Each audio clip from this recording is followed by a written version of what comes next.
Classes के इस digital मंच पे आपका स्वागत है और मेरा नाम है बलराम योगी।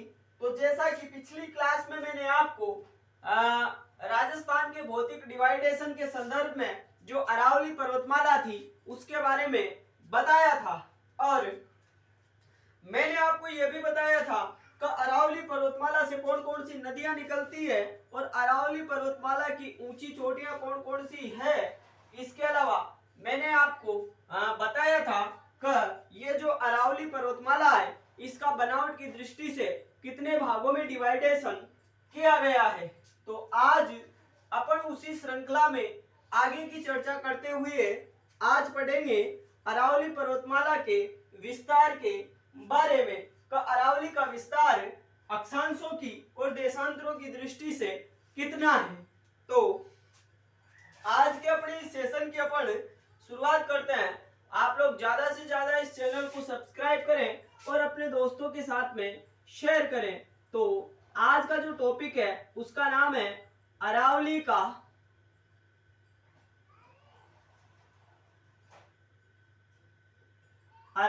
का विस्तार।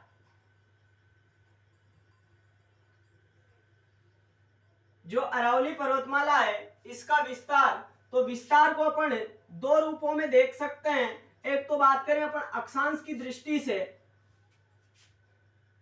कितने प्रकार से देखेंगे अरावली का विस्तार? दो प्रकार से। और फर्स्ट अगर अपन बात करें तो अक्षांशों की दृष्टि से, अक्षांशों की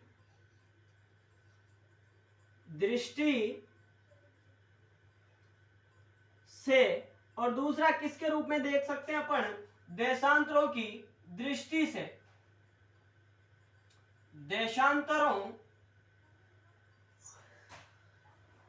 की दृष्टि से, यानी अरावली का विस्तार दो रूपों में देखा जा सकता है, अक्षांशों की दृष्टि से वो देशांतरों की दृष्टि से। तो अगर अपन अक्षांशों की दृष्टि से बात करें तो 23 डिग्री 20 मिनट 23 डिग्री 20 मिनट उत्तरी अक्षांश से, 23 डिग्री 20 मिनट उत्तरी अक्षांश से 28 डिग्री 20 मिनट उत्तरी अक्षांश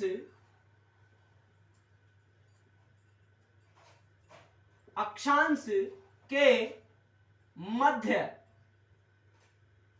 ये अरावली पर्वतमाला फैली हुई है। तो अगर अपन अक्षांशों की दृष्टि से अंतर की बात करें तो अंतर कितना आता है? तो अंतर में आप बताओगे 5 का अंतर आता है। तो मैं आपको क्या बता रहा हूं, अरावली का विस्तार अक्षांशों की दृष्टि से 23 डिग्री 20 मिनट उत्तरी अक्षांश से 28 डिग्री 20 मिनट उत्तरी अक्षांश के मध्य में अरावली पर्वतमाला फैली हुई है। और अगर अक्षांशों की दृष्टि से अंतर की बात करें तो अंतर कितना आता है? 5 डिग्री का अंतर आता है। अगर बात करें अपन देशांतरों की, तो देशांतरों की दृष्टि से अगर अपन बात करें तो 72 डिग्री 10 मिनट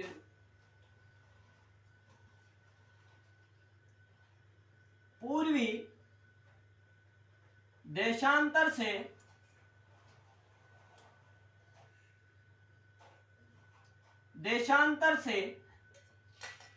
77 डिग्री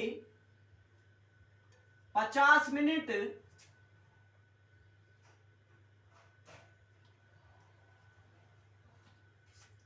पूर्वी देशांतर के मध्य। तो इससे आपको ये दो बातें समझने में आ गई होगी। अगर अंतर की बात करें तो अंतर आता है 5 डिग्री 40 मिनट का। तो एक बार फिर अपन चर्चा करते हैं कि अरावली पर्वतमाला का विस्तार अक्षांशों की दृष्टि से 23 डिग्री 20 मिनट उत्तरी अक्षांश से 28 डिग्री 20 मिनट उत्तरी अक्षांश के मध्य में यह अरावली पर्वतमाला फैली हुई है। अगर देशांतरों की बात करें तो 72 डिग्री 10 मिनट पूर्वी देशांतर से 77 डिग्री 50 मिनट पूर्वी देशांतर के मध्य में यह अरावली पर्वतमाला फैली हुई है। और अरावली के अगर अपन विस्तार की बात करें तो इसका विस्तार भी मैं आपको बताऊंगा कि किस दिशा से किस दिशा की ओर जाती है। मैं आपको ये बता रहा हूं कि आप को दिशाओं के बारे में जानकारी होगी तो यहाँ पे हमेशा कौन सी दिशा होती है, उत्तर दिशा, यहाँ पे दक्षिण, यहाँ पे उत्तर दिशा, यहाँ पे दक्षिण दिशा, यहाँ पे आप मानोगे पूर्व और यहाँ पे मानोगे आप पश्चिम दिशा। कौन सी दिशा? पश्चिम दिशा। तो ये अरावली पर्वतमाला राजस्थान में इधर से प्रवेश करती है और ऐसे करके निकल जाती है। तो अरावली राजस्थान में किस दिशा से किस दिशा की ओर फैली हुई है? तो आप बताओगे दक्षिण पश्चिम से उत्तर पूर्व की ओर जाती है। किधर जाती है? उत्तर पूर्व की ओर ये अरावली पर्वतमाला जाती है। तो इसका विस्तार क्या बताओगे? दक्षिण पश्चिम से उत्तर पूर्व की ओर ये अरावली पर्वतमाला फैली हुई है। तो आप इनको नोट आउट कर सकते हो। उसके अलावा अपन साथ में ही चर्चा कर लेते हैं अरावली पर्वतमाला, अरावली में बसा सबसे ऊंचा शहर। अगर आपसे कोई पूछे अरावली पर्वतमाला में स्थित सबसे ऊंचा शहर कौन सा है तो आप बताओगे माउंट आबू। माउंट आबू। और माउंट आबू कहां पे स्थित है? सिरोही में। और सबसे नीचा शहर की बात करें अगर अपन अरावली में स्थित सबसे नीचा शहर, तो नीचा शहर में क्या आता है? अजमेर, जो मध्य अरावली में पड़ता है, जिसको मध्य अरावली या फिर मेरवाड़ा की पहाड़ी के नाम से भी जाना जाता है। आगे बात करें तो अरावली का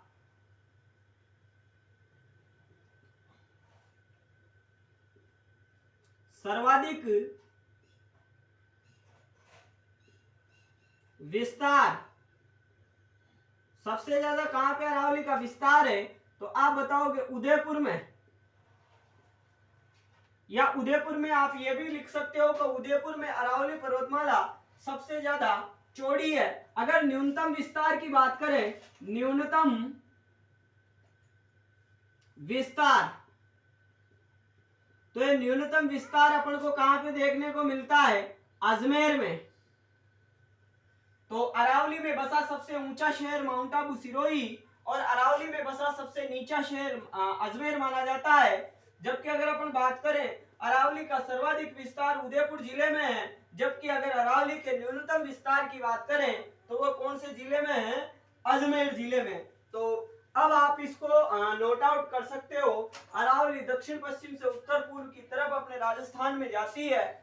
और अब अपन एक नए मतलब अरावली के संदर्भ में एक नए इसकी बात करेंगे बिंदु की। तो अपन चर्चा करेंगे इसके बारे में, अरावली में स्थित दर्रों के बारे में। तो मैं आपको दर्रों के बारे में बताऊं तो दर्रे किसे कहते हैं, लेकिन पहले आप इसको नोट आउट कर सकते हो, फिर अपन दर्रों की चर्चा करते हैं। तो दर्रे क्या होते हैं? दर्रों के बारे में अपन चर्चा अब करते हैं कि दर्रे किसे कहते हैं। तो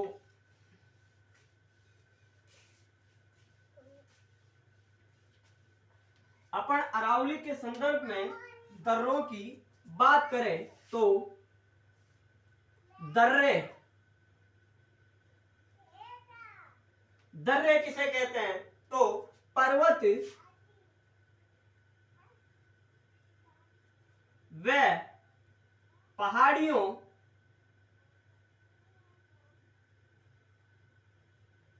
पहाड़ियों के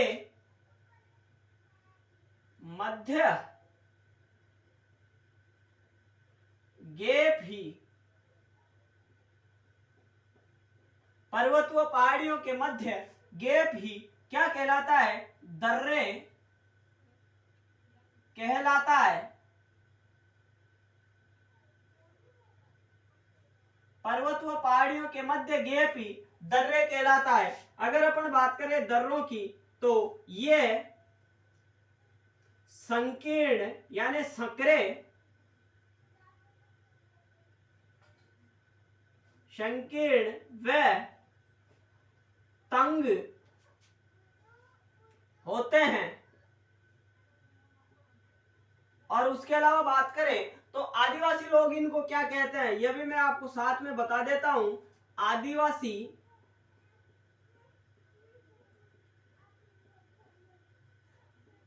लोग दर्रों को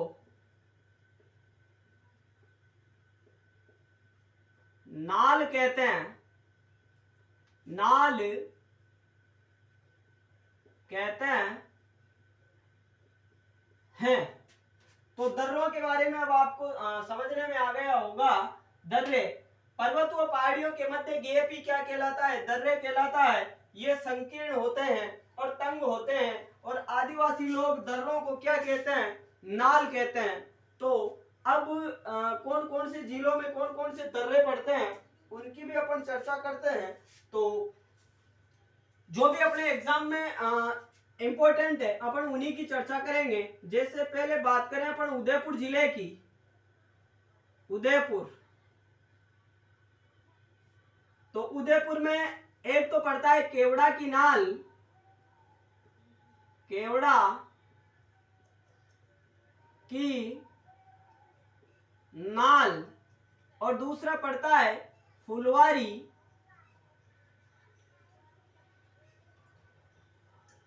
फुलवारी की नाल। उदयपुर जिले में कौन से दर्रे पड़ते हैं? एक तो बताया मैंने आपको केवड़ा की नाल, और दूसरा आपको क्या बताया? फुलवारी की नाल। अब अपन अगर आगे बात करें तो आगे अपन बात करते हैं राजसमंद जिले की। कौन से जिले की? राजसमंद जिले की।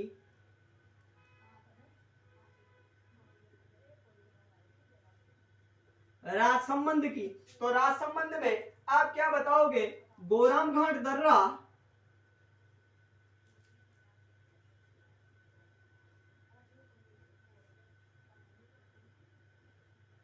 गोराम घाट दर्रा। उसके अलावा एक दर्रा और है जिसकी बात करें, हाथी गुड्डा दर्रा।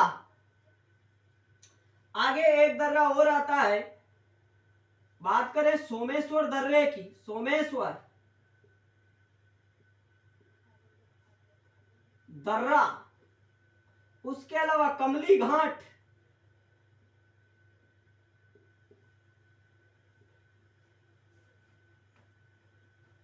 दर्रा। आगे बात करें पीपली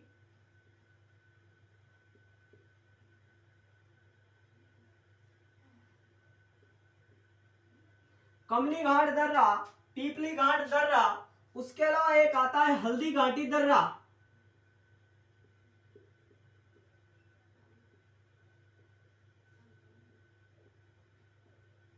हल्दी घाटी दर्रा, और ये वो दर्रा है जहां पे हल्दी घाटी का युद्ध हुआ था, क्योंकि यहाँ पे एक मैदान आता है और मैदान का नाम है रक्त तलई, रक्त तलई का मैदान।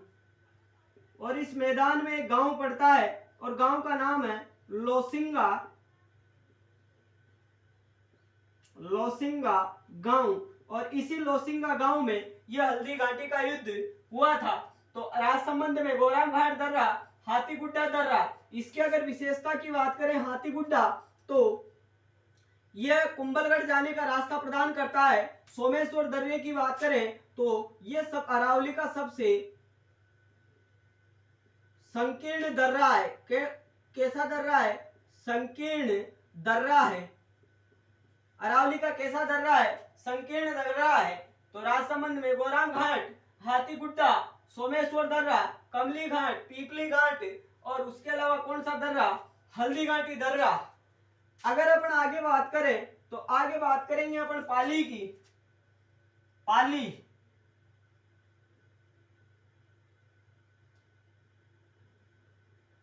पाली, पाली में कौन सा दर्रा है? तो पाली में आप बताओगे देसुरी, देसुरी की नाल। और ये क्या करता है? मेवाड़ को मारवाड़ से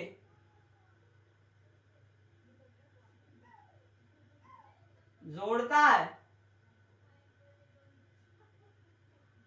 मेवाड़ को मारवाड़ से जोड़ता है। उसके अलावा बात करें यहां पे एक तो है जिलवा, जिलवा या इसी को बोला जाता है पगलिया दर्रा। तो पाली में दो दर्रे आते हैं, देसुरी की नाल, ये मेवाड़ को मारवाड़ से जोड़ता है, और दूसरा आता है जिलवा या जिसको अपन पगलिया दर्रा भी कहते हैं। आगे बात करें चौथे नंबर पर तो अजमेर की। अजमेर, अजमेर में आता है बर दर्रा, बर दर्रा। उसके अलावा यहां पे आता है बर। उसके अलावा यहां पे आता है स्वरूप घाट,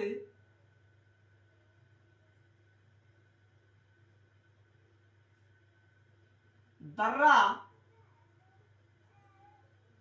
तो ये अजमेर के कुछ प्रमुख दर्रे आते हैं।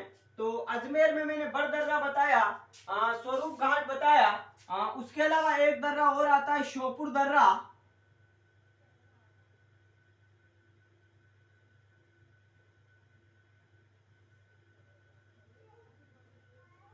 श्योपुर दर्रा, तो आप इनको नोट आउट कर सकते हैं। अजमेर में बर दर्रा, स्वरूप घाट और श्योपुर दर्रा। तो एक बार फिर अपन चर्चा करते हैं इन दर्रों की। तो दर्रे किसे कहते हैं? पर्वत व पहाड़ियों के मध्य जो गैप होता है वो गैप ही क्या कहलाता है? दर्रे कहलाता है। और अगर अपन बात करें ये दर्रे संकीर्ण व तंग होते हैं। आदिवासी लोग दर्रों को क्या कहते हैं? नाल कहते हैं। फिर मैंने आपको उदयपुर में बताया केवड़ा की नाल और फुलवारी की नाल, और राजसमंद में गोराम घाट दर्रा। उसके अलावा हाथीगुड्डा दर्रा, सोमेश्वर दर्रा, कमली घाट दर्रा, पीपली घाट दर्रा और हल्दी घाटी दर्रा। और इस हल्दी घाटी दर्रे में ही ये कौन सा युद्ध था, हल्दी घाटी का युद्ध, वह हुआ था। अगर बात करें अपन पाली की, तो पाली में आता है देसुरी की नाल, ये मेवाड़ को मारवाड़ से जोड़ता है। उसके अलावा जिलवा या पगलिया दर्रा भी इस पाली में आता है। फिर मैंने आपको अजमेर में बताया बर दर्रा, स्वरूप घाट, श्योपुर दर्रा। उसके अलावा दो दर्रे और आते हैं, उदयबारी और कुचबारी। उदय बारी दर्रा, और आप बता सकते हो कुचबारी दर्रा। तो ये दर्रे कहां पे स्थित है? अजमेर में। तो अपनी अगली क्लास में अपन अरावली पर्वतमाला में कृषि किसकी होती है और किन के द्वारा की जाती है और किन किन क्षेत्रों में उस कृषि को किन किन नामों से जाना जाता है, उनकी अपन चर्चा करेंगे। तो आप इनको नोट आउट करके इनको अच्छे से याद करें। मैंने आपको आज दर्रों के बारे में बताया है। उसके अलावा मैंने आपको अरावली का विस्तार, आपको अक्षांश व देशांतरों की दृष्टि से बताया है, और आपको ये भी बताया है कि ये दक्षिण पश्चिम से उत्तर पूर्व की ओर हमारे राजस्थान में जाती है, और उसके बाद में हरियाणा में इसको डोसी पर्वत और दिल्ली के जेएनयू कैंपस में ये समाप्त हो जाती है। तो आप इनको अच्छे से याद करें। तो आज की अपनी ये जो क्लास है, इस क्लास को अपन यहीं पे विराम देंगे। तो आज की क्लास और अभी के लिए इतना ही। धन्यवाद। आपका दिन शुभ हो।